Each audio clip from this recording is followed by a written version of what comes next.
Hey guys, welcome back on this PT Pointer History series with me Shreyansh Nigam. I am the faculty for history on Ashish Malik IS Academy YouTube channel. Hope so that you all are doing good and are completely safe at your home. So guys, आज की इस changing cultural tradition की part number 6 which is actually the last part of the video, इसमें हम लोग जो भी content बचा रह गया है लास्ट में regarding the scientific belief of that time including the Copernicus, तो उसको हम लोग कवर करने वाले हैं। उसको हम लोग पूरी तरीके से यहाँ पे समअप करेंगे, तो आप प्लीज़ इस वीडियो को लास्ट तक ही देखिएगा। एंड स्टिल अगर अभी तक आपने प्रीवियस वीडियोस नहीं देखी हैं तो आप प्लीज़ उन वीडियो को भी एक बार ज़रूर वॉच करें, बिकॉज उनको देखने से you will get a better understanding of about this part as well. ठीक है guys, so before starting the today's topic I would like to tell you about this 3 mega batches जो कि अभी recently 27 जुलाई को start हुए हैं। So guys ये these batches are completely for you, and if you are preparing for civil services 2020 or 2021 and you are willing to join the Unacademy Plus platform, then it will be a good option for you. And the best part here is that you can use this referral code Ashish Malik 10 to avail the 10% discount. Yes guys, by using this referral code you will get an instant 10% discount at the time you will be taking your Unacademy Plus subscription. How you can use this code you can see here. At the time you can taking your Unacademy Plus subscription, use this code here and you will definitely get 10% discount which will really very much economically beneficial for you. Okay guys, so आगे बात करते हैं। ये these are the Disha 365 current affair books by Ashish Malik sir, divided in volume 1 and you can here see the volume 2. Guys ये prelims basis पे and other आपके हर एक पेपर बेसिस पे बहुत ही इंपॉर्टेंट है, and they are really very much fruitful because यहाँ पे मॉक पेपर और हर एक इवेंट की मतलब इट इज़ कम्प्लीटली 365। सो आप इसको परचेज करिए, it will really very much beneficial for you in your regarding your paper. ठीक है, link is in the description box, also available on the Flipkart and Amazon. तो link description box में आप उस पर क्लिक करके book को purchase कर सकते हैं। ठीक है, इसके बाद अगर हम बात करते हैं आज अपनी सीरीज़ की हिस्ट्री की, तो guys this PT pointer history series is completely based on NCERT history. And आप इस पूरी सीरीज़ को फॉलो करके class 11 and in the future videos we will be dealing with other classes history as well. आप अपनी NCERT history को cover कर सकते हैं। It will be really beneficial for those as well जो कि 2022 की तैयारी कर रहे हैं। ठीक है, so following this series we will be getting the comprehensive understanding of events along with the complete coverage of timeline. You will also get the proper usage of keywords and terminology so that आपको कहीं पे भी कोई confusion ना हो, and also in the future videos I will be telling you about the topic wise questions. ठीक है, so अगर अभी तक की still you have not joined our telegram channel, so link in the description, link is in the description box. आप वहाँ पे click करके अपने इस टेलीग्राम चैनल को ज्वाइन कर सकते हैं। Here you will get a good atmosphere for the preparation and also you will get the EPDFs and notes. So guys, this is the part 6 and the last part of the video of theme number 7. so start करते हैं basically इस topic के साथ। The Copernicus revolution, कौन है Copernicus या फिर कॉपरनिकन कौन है और ये रिवॉल्यूशन किस तरीके का था उसके बारे में बात करते हैं। इससे पहले थोड़ा सा इसका बैकग्राउंड समझते हैं, जिसमें कि हमने आपको बताया था कि जो क्रिश्चियन जो कैथोलिक चर्च हुआ करते थे उनके खिलाफ कंप्लीट एक रिबल हुआ था, जिसमें कि मार्टिन लूथर का भी एक बहुत बड़ा नाम आता है। ठीक है, इन्होंने मार्टिन लूथर ने बेसिकली क्या किया था, लोगों को रीज़नेबल और जो है रैशनल बनने के लिए कहा था, एंड कम्प्लीटली जो भी जो कि एविल बिलीव्स हैं उनको कम्प्लीटली डिस्कार्ड करने के लिए कहा था, और कहा था कि इनको आप फॉलो मत करिए।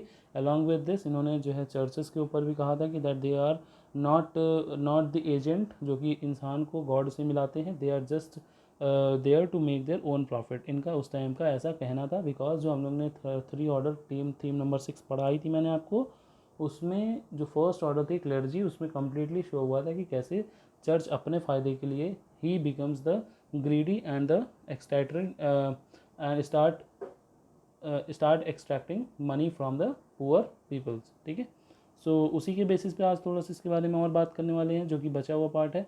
The Christianity notion of the man was as a Sinner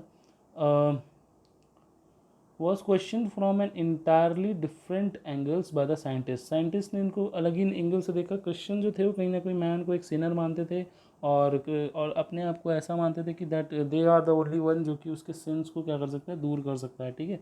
और जिसकी वजह से जो बेचारे इलिटरेट पीपल्स थे जो कि बाइबल को सही से नहीं समझ सकते थे, उनको भी कहीं ना कहीं इन कैथोलिक चर्च के प्रीस्ट पे भरोसा करना पड़ता था। तो वो उस समय का ऐसा एक इमेज जो है क्रिएट हो गई थी जिसकी वजह से priest were considered as the God.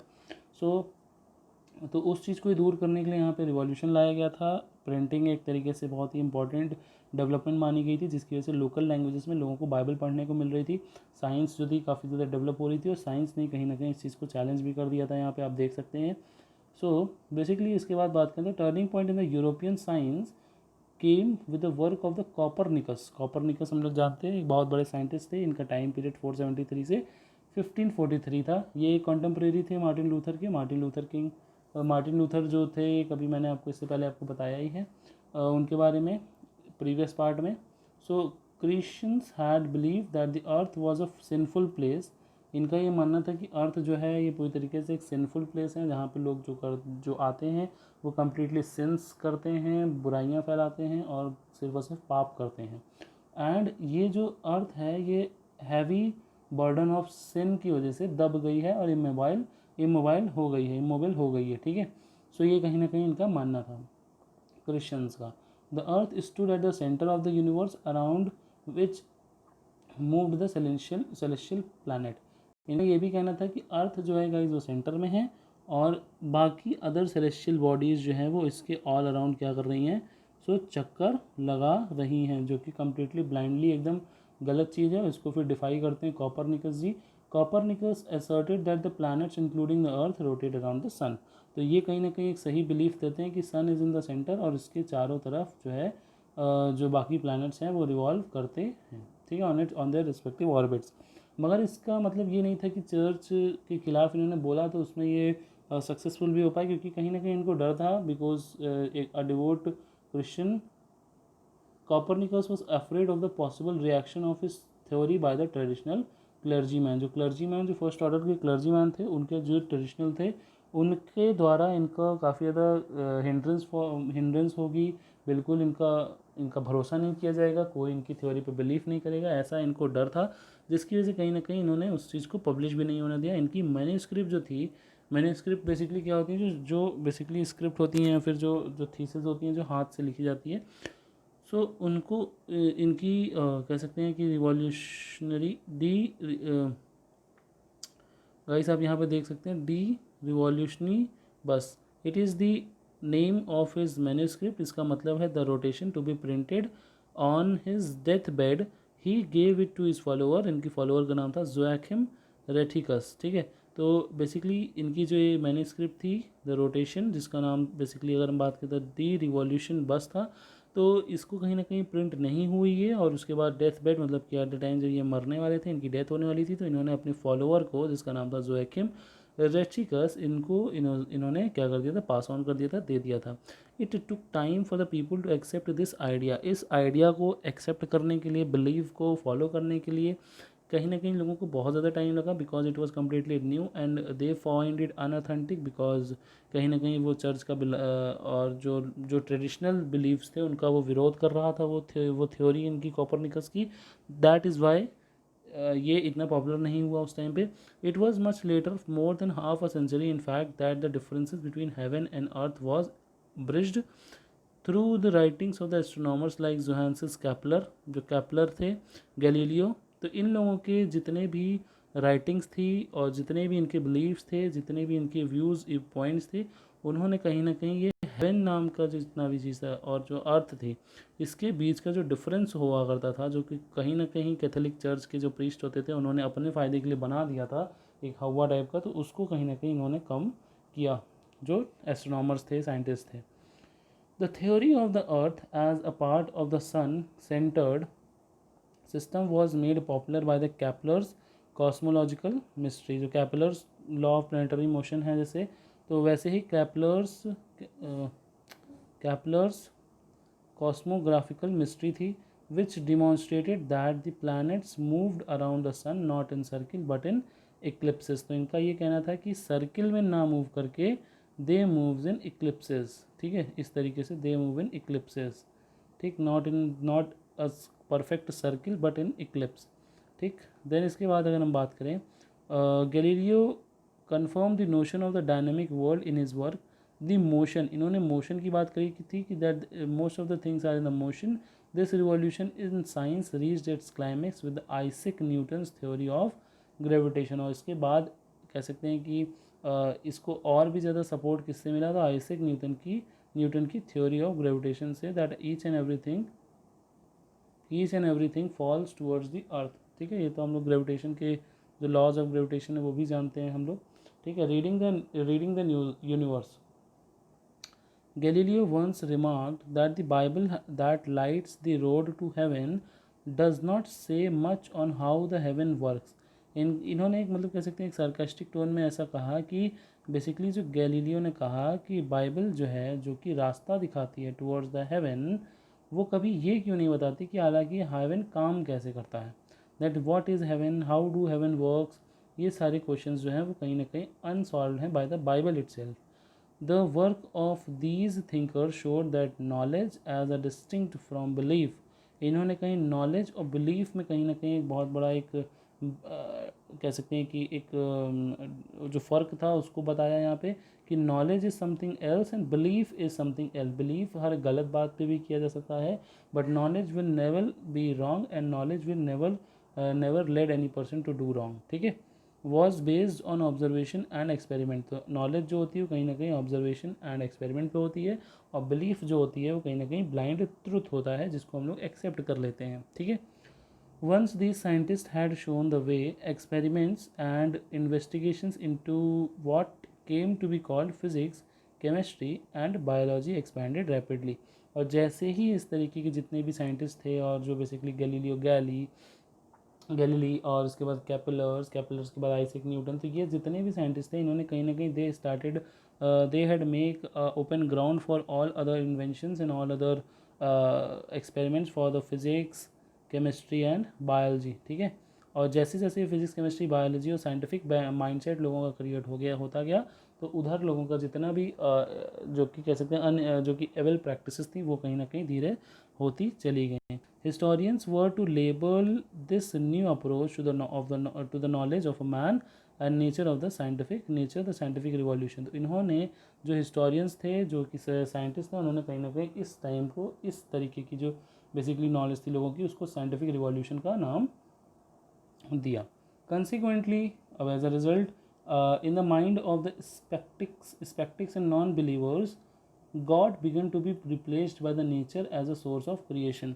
अब यहाँ पे कुछ लोग ऐसे थे जो कि कम्प्लीटली नॉन बिलीवर्स थे, वो जो पहले कहीं ना कहीं लोगों के माइंड में गॉड होता था, अब वो गॉड की जगह रिप्लेस होकर वो हो गया nature, that each and everything is given by nature. अगर पानी है, हवा है, मिट्टी है, लिथॉस, एटमॉस्फेयर और सारी चीज़ें जो हैं it has been given by nature not by the God, ठीक है।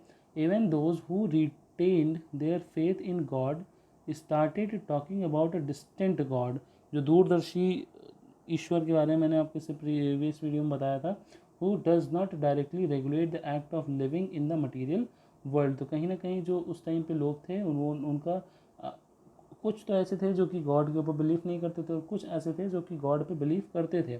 सो जो बिलीव करते थे वो सिंपली अब ये मानने लगे कि कहीं ना कहीं there is a distant god और जिसका डायरेक्ट कोई कनेक्शन नहीं है act of living in the material world में। मटीरियल वर्ल्ड मीन्स अर्थ पे। Such ideas were popularised through scientific societies that established a new scientific culture in the public domain. तो ये जो साइंटिफिक सोसाइटीज़ थी जिन्होंने इस तरीके के कल्चर को डेवलप किया था। द पेरिस एकेडमी, अब पेरिस एकेडमी इस्टेब्लिश होती है 1670 में, and the royal society in London for the promotion of natural knowledge formed in 1662. Society in London, Royal Society in London in 1662 and the Paris Academy in 1670 held lectures, conducted experiments for the public viewing। तो ये basically कुछ चीज़ें थी। Was there European renaissance in the 14th century, बहुत बड़ा question है, ठीक है। चलिए देखते हैं इसके बारे में कि क्या जो 14th सेंचुरी थी वो एक यूरोपियन रेनेसा था। तो recent writers like Peter Burke of the England, ठीक है, Peter Burke of England have suggested that Burckhardt was exaggerating the sharp differences between this period and the one that preceded it by using the term Renaissance, which implies that the Greek and Roman civilizations were reborn. भाई इस time पे क्या होता है, Greek and Roman civilization reborn हो गई थी this time, and that the scholars and artist of this period substituted the pre Christian world view for the Christian one. तो कहीं ना कहीं यहाँ पे कई सारी अच्छी अच्छी चीज़ें हुई थी इनके हिसाब से, जैसे ग्रीक और रोमन सिविलाइजेशन जो थी वो रिवाइव हो गई थी और वो रीबॉर्न हो गई थी, और इसी के साथ साथ स्कॉलर्स और आर्टिस्ट जो थे वो इटली में हम लोग देखते हैं कि किस तरीके से चीज़ें कितनी अच्छी तरीके से कितनी मतलब प्रिवेल होती हैं, रिवाइव हो जाती हैं। Both arguments were exaggerated. Scholars in earlier centuries had been familiar with the Greek and Roman cultures and religion continued to be a very important parts of the people life, ठीक। then इसके बाद to contrast the Renaissance as a period of dynamism and artistic creativity, the Middle Ages as a period of gloom and lack of development is an over simplification। तो middle age जो होती है कहीं ना कहीं एक तरीके से पीरियड ऑफ ग्लूम जो कि लैक ऑफ डेवलपमेंट वहाँ में देखने को मिलता है, और ओवर सिंप्लीफिकेशन हो जाती हैं चीज़ें, ठीक है, काफ़ी ज़्यादा सिंप्लीफाई हो जाती हैं। देन इसके बाद many elements associated with the Renaissance in Italy can be can be traced back to the 12th century, 12th and 13th century. It has been suggested by some historians that in the 9th century in France there had been similar literary and artistic blossoming, और इसी तरीके की एक similar artistic और literary ब्लॉसिंग जो होती हैं कहीं कहीं ना कहीं वो फ्रेंच में भी देखने को मिलती, फ्रांस में भी देखने को मिलती है ड्यूरिंग 9th सेंचुरी, ठीक। इसके बाद बात करते हैं the cultural changes in Europe at this time were not shaped only by the classical civilization. जो कल्चरल चेंजेस यूरोप में हो रहे थे वो सिर्फ और सिर्फ क्लासिकल सिविलाइजेशन का ही, रोम और ग्रीस के क्लासिकल सिविलाइजेशन की वजह से नहीं थे। The archaeological and literary recovery of the Roman culture did create a great admiration of that civilization। तो आर्कियोलॉजिकल और जो लिटरेरी रिकवरी थी रोमन कल्चर की वो भी कहीं ना कहीं बहुत इंपॉर्टेंट साबित होती है यहाँ पे वो। But technologies and skills in Asia had moved far ahead of what the Greeks and Roman had known. लेकिन जो टेक्नोलॉजीज थी और स्किल्स थी एशिया में, they had moved far ahead of what the Greeks and Romans had known. Much more of the world had become connected, and the new techniques of the navigation enabled people to sail much farther। और जो नई technology और techniques navigation की like हमें देखने को मिलता है, कंपास देखने को मिलता है, तो वो सारी चीज़ों ने कहीं ना कहीं लोगों को और भी दूर तक की सेलिंग करने के लिए और भी मतलब कह सकते हैं कि इनेबल कर दिया। The expansion of Islam and the Mongol conquest had linked Asia and North Africa with Europe। तो expansion of Islam देखने को जो मिलता है और मंगोल एम्पायर जो है वो ये आप नोमैडिक एम्पायर में देख सकते हैं, और ये आप सेंट्रल इस्लामिक लैंड में आप इसके बारे में समझ सकते हैं। The videos are in the play list. Not politically but in the terms of trade and of the learning skills वहाँ पे हमें देखने को मिलती हैं, just because of this linkage between the Asia North Africa with Europe and due to the expansion of Islam and Mongol, ठीक है। The Europeans learned not just from the Greeks and Romans but from India as well and from Arabia and from Iran and Central Asia, China as well। तो Europeans जो थे उन्होंने काफ़ी कुछ India, China, Arabia, Iran, Central Asia इन सब से कुछ ना कुछ अच्छा सीखा। So these that were not acknowledged for a long time because when the history of this period started to be written, historians saw it from the Europe centered viewpoint। तो कहीं ना कहीं लेकिन ये जितने भी ये जो कह सकते हैं कि इन लोगों के जो जितने भी कर्ज थे और जो भी इन लोगों ने यूरोप को दिया वो कहीं ना कहीं भुला दिया जाता है, वो कहीं ना कहीं अंडर कंसिडरेशन नहीं रखा जाता है। और जो हिस्ट्री यूरोप की लिखी गई it was just Europe centred view point, कहीं ना कहीं मतलब उसमें सिर्फ जो डोमिनेंस है वो यूरोप की दिखाई जाती है, जो कि सही नहीं है एक तरीके से, बट क्या कर सकते हैं। An important change that did happen in this period was that gradually the private and public spheres of life began। जो प्राइवेट है, पब्लिक सेक्टर, प्राइवेट सेक्टर दोनों यहाँ पे हमें देखने को मिलता है। To become separate, the public sphere means the area of government and of the formal religion the private sphere included the family and the personal religion. तो बेसिकली जो पब्लिक सेक्टर मतलब यहाँ पे गवर्नमेंट और जो ओवरऑल रिलीजन था, और एक होता है पर्सनल रिलीजन और फैमिली, तो ये प्राइवेट सेक्टर में आ गया फैमिली एंड पर्सनल रिलीजन, और गवर्नमेंट और जो ओवरऑल रिलीजन है वो आपका किस में आ गया, पब्लिक में आ गया। ठीक है, तो दोनों को कहीं ना कहीं सेपरेट रखा गया था। इसके बाद individuals had a private as well as public role. तो कोई भी अगर एक पर्सन है तो उसका ऐसा नहीं कि सिर्फ वो प्राइवेट से बिलोंग करेगा या सिर्फ वो पब्लिक से बिलोंग करेगा, नहीं, he belongs to both, whether private whether public. He was not simply a member of He was not simply a member of one of the three orders, he was also a person in his own right। तो three order of theme number 6 आप पढ़ सकते हैं, playlist में उसकी video पड़ी हुई है। तो वो सिर्फ और सिर्फ किसी एक ऑर्डर का मेंबर नहीं था, he was now a person जिसके पास अपना खुद का राइट था। तो ये सारी चीज़ें होती हैं जो कल्चरल ट्रेडिशन हमको पढ़ने को मिलती हैं। An artist was not just a member of the guild. अब वो सिर्फ और सिर्फ एक कह सकते हैं एक पर्टिकुलर समाज, एक particular section of the society का हिस्सा नहीं था, he was known for himself. अब नाउ वो एक इंडिविजुअल आर्टिस्ट अपने कामों की वजह से, अपने जो टैलेंट है उसकी वजह से भी जाना जाता था। इन द 18th सेंचुरी, अब ये तो समझ ही रहे कितना मॉडर्न टाइम आ गया 18th सेंचुरी का, this sense of the individual would be expressed in political form in the belief that all individual had equal political right. हर किसी को एक इक्वल पॉलिटिकल राइट से यहाँ पे नवाजा जाता है। Another development was that the different regions of the Europe started to have their separate sense of identity based on language. उसके बाद फिर ये होता है कि यूरोप में डिफरेंट रीजन्स होते हैं जो अपने अपने सेंस ऑफ आइडेंटिटी और लैंग्वेज के आधार पे अपने आप को सेपरेट करते हैं और डेवलपमेंट शो करते हैं। Europe earlier united partly by the Roman empire, पहले वो रोमन एम्पायर और लेटिन एंड क्रिश्चियनिटी की वजह से यूनाइट हुआ था, was not dissolving into states which each united by a common language. तो कहीं ना कहीं हमें यहाँ पे देखने को मिलता है कि विच यूरोप, द यूरोप जो कि बेसिकली जो कि कहीं ना कहीं रोमन एम्पायर, ठीक है, लेटिन और क्रिश्चियनिटी की वजह से जैसे एक था, अब वो धीरे धीरे डिजॉल्व हो रहा है, डिसेंट्रलाइज हो रहा है, और उसमें जो स्टेट्स हैं वो on the basis of common languages क्या कर रहे हैं, तो अपने आप को सेपरेट आउट कर रहे हैं, अपना डेवलपमेंट शो कर रहे हैं। So guys this is all about the changing cultural tradition. And ये एक समझ लीजिए एक कड़ी है जिसमें कि आपको पूरा कल्चरल ट्रेडिशन, जिसमें 3 ऑर्डर एंड देन इसके बाद फिर जो हम लोग ने चेंजिंग कल्चरल ट्रेडिशन कंप्लीट किया है, और इसके बाद एक अभी आएगा कॉन्फ्रंटेशन। ठीक है, तो ये 3 चैप्टर हैं जिनको आपको एक साथ समझना चाहिए। तो आप 3 ऑर्डर देखिए, इसके बाद इनफैक्ट मैं तो आपको कहूँगा आप पूरी वीडियो को अपना for the preparation of the examination आप फॉलो करिए।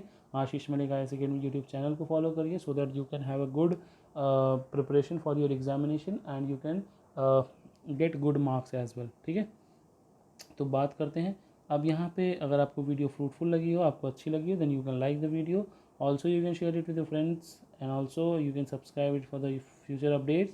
Along with this, if you have any doubt, any question, feel free to ask in the comment section. Till then, be safe, be at your home. Jai Hind.